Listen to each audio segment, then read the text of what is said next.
আসসালামু আলাইকুম।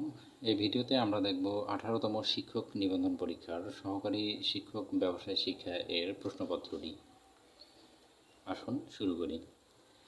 ১ নম্বর প্রশ্ন, হিসাব বিজ্ঞানের সংখ্যা লিখুন। মূল্যবোধ সৃষ্টির প্রক্রিয়ায় হিসাব বিজ্ঞানের ভূমিকা বর্ণনা করুন। ২ নম্বর প্রশ্ন, ২০২৩ সালের ১ জুলাই তারিখে জনাব করিম ৫০,০০০ টাকার আসবাবপত্র এবং ৮০,০০০ টাকার ঋণ নিয়ে ব্যবসায় শুরু করেন। উক্ত মাসে তার অন্যান্য লেনদেনগুলো ছিল নিম্নরূপ: জুলাই ১ জনতা ব্যাংকে হিসাব খোলা হলো ১০,০০০ টাকা। জুলাই ৫ মাল ক্রয় করে চেক দ্বারা পরিশোধ করা হলো ২,৫০০ টাকা।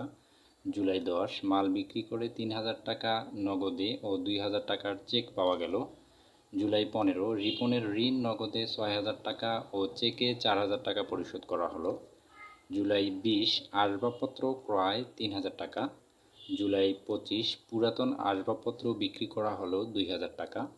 ৩০ জুলাই মালিকের ব্যক্তিগত প্রয়োজনে ১,০০০ টাকার পণ্য এবং নগদে ১,৫০০ টাকা ব্যবসায় হতে উত্তোলন করা হলো। উপরোক্ত লেনদেনসমূহ জনাব করিমের হিসাব বহিতে জাবেদাভুক্ত করুন। ৩ নম্বর, উদ্ধর্তপত্র ও রেওয়া মিলের পার্থক্য লিখুন।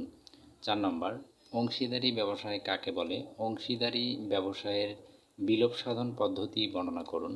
৫ নম্বর, কেন্দ্রীয় ব্যাংকের সংখ্যা লিখুন। কেন্দ্রীয় ব্যাংকের কার্যাবলী বর্ণনা করুন। ৬ নম্বর, ব্যাংক হিসাবের প্রকারভেদ বর্ণনা করুন। ৭ নম্বর, অর্থায়ন বলতে কী বুঝেন? দীর্ঘমেয়াদী অর্থ সংস্থানের উৎসসমূহ আলোচনা করুন।